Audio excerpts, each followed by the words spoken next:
Hello दोस्तों, मैं हूँ आपका दोस्त विक्की। तो मैं हाजिर हूँ आपके लिए एक नई लव स्टोरी लेकर। अंकिता और विनय एक ही कॉलेज में पढ़ते थे।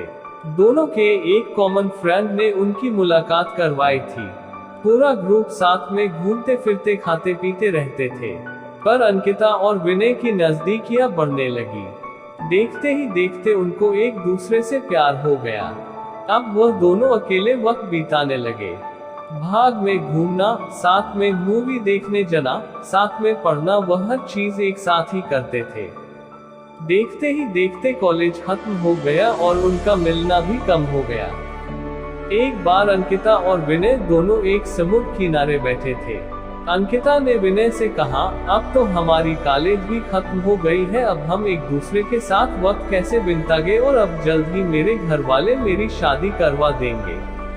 विनय ने उसका हाथ पकड़ते हुए कहा कि अंकिता, तुम चिंता मत करो, मैंने एक दो कंपनी में अप्लाई कर दिया है, बस कुछ ही दिनों में मैं अच्छी नौकरी पर लग जाऊंगा, फिर हम अपने अपने घर में बता देंगे। 2 हफ्ते बाद ही विनय को अच्छी कंपनी में नौकरी मिल गई, जैसे कि उन्होंने तय किया था। उन्होंने अपने अपने घर पे बता दिया। विनय की माँ तो मान गई, पर उसके पिताजी नहीं मान रहे थे।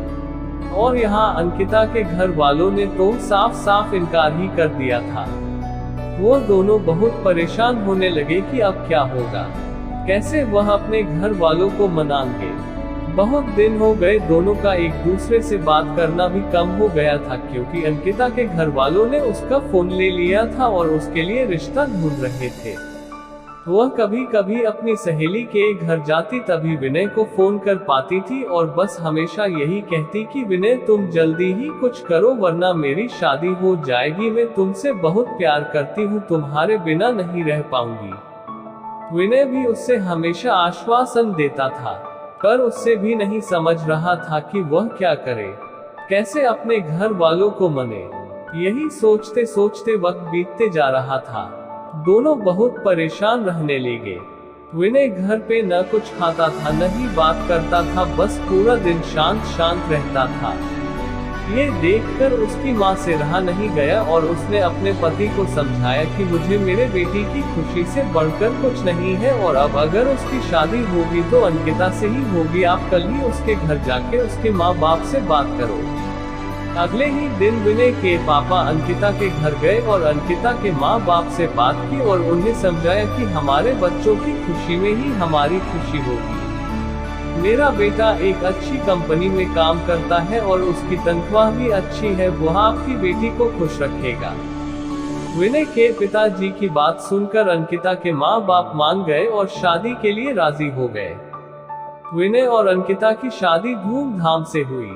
दोनों बहुत खुश थे। वह अपने हनीमून के लिए शिमला गए। हनीमून से लौटते ही विनय अपने काम पे लग गया। दोनों की जिंदगी हंसी खुशी बीत रही थी। उनकी शादी को अब 2 साल होने वाले थे, पर उन्हें अभी तक बच्चा नहीं हुआ था। घर वाले, रिश्तेदार, सब लोग अंकिता से हमेशा यही सवाल पूछते थे कि खुशखबरी कभी दे रही हो, पर वह हमेशा मुस्कुराकर बात टाल देती थी। विनय और अंकिता भी बच्चा चाहते थे, पर उन्हें हो नहीं रहा था। बहुत डॉक्टरों को दिखाया, सब टेस्ट भी करवाए, लेकिन कुछ फायदा नहीं हुआ। अंकिता की सास उससे बाबा के पास भी ले गई, पर वहां से भी सिर्फ निराशा ही हाथ आई। अंकिता बहुत परेशान थी। उससे यही चिंता खाए जा रही थी कि वह कभी मां नहीं बन पाएगी। 4 साल बीत गए, पर उन्हें अभी तक बच्चा नहीं हुआ। एक दिन विनय ऑफिस से लौट तो उसकी माँ उससे चिल्लाने लगी कि तूने अपनी मर्जी से शादी की, अब देख रहा है ना बच्चा भी नहीं हो रहा, अब हमारा वंश आगे कौन बढ़ाएगा। लोगों के ताने सुन सुनकर मेरे कान पक गए हैं। आखिर हमें भी इच्छा होती है कि अपने पोते पोतियों को देखे। ये सब अंकिता सुन रही थी। विनय ने अपनी माँ को समझाया कि जरूरी नहीं कि आपकी बहू में ही कुछ कमी हो, मुझमें भी तो हो सकती है, आप शांत हो जाइए। जैसे तैसे उसने अपनी माँ को चुप करवाया और अपने रूम में चले गया, जहाँ अंकिता वहाँ बहुत रो रही थी। विनय उसके पास गया और उससे गेल लगा कर कहने लगा, तुम चिंता मत करो, सब ठीक होगा, मैं हूं ना तुम्हारे साथ में, तुम्हारा साथ कभी नहीं छोड़ूंगा। और माँ की बात का बुरा मत मानो, वो ऐसे ही कहते हैं, गुस्से में जाने दो, खाना लगा दो, हम साथ में खाते हैं। अंकिता थोड़ा शांत हुई और खाना लेकर आई। दोनों ने साथ में खाना खाया और सोने लगे। पूरी रात अंकिता यही सोचती रही कि कैसी औरत हूँ मैं, जो अपने पति को बच्चा भी नहीं दे पा रही, अपना वंश को आगे नहीं बढ़ा पा रही, कितनी बदनसीब हूँ मैं। वह पूरी रात नहीं सोई और बस रोए जा रही थी। सुबह हुई, सब अपने अपने काम में लग गए। विनय भी ऑफिस के लिए निकल गया, अंकिता भी अपना काम करने लगी, पर उसके दिमाग में वही रात वाली बात चल रही थी। पूरा दिन यही सोचती रही।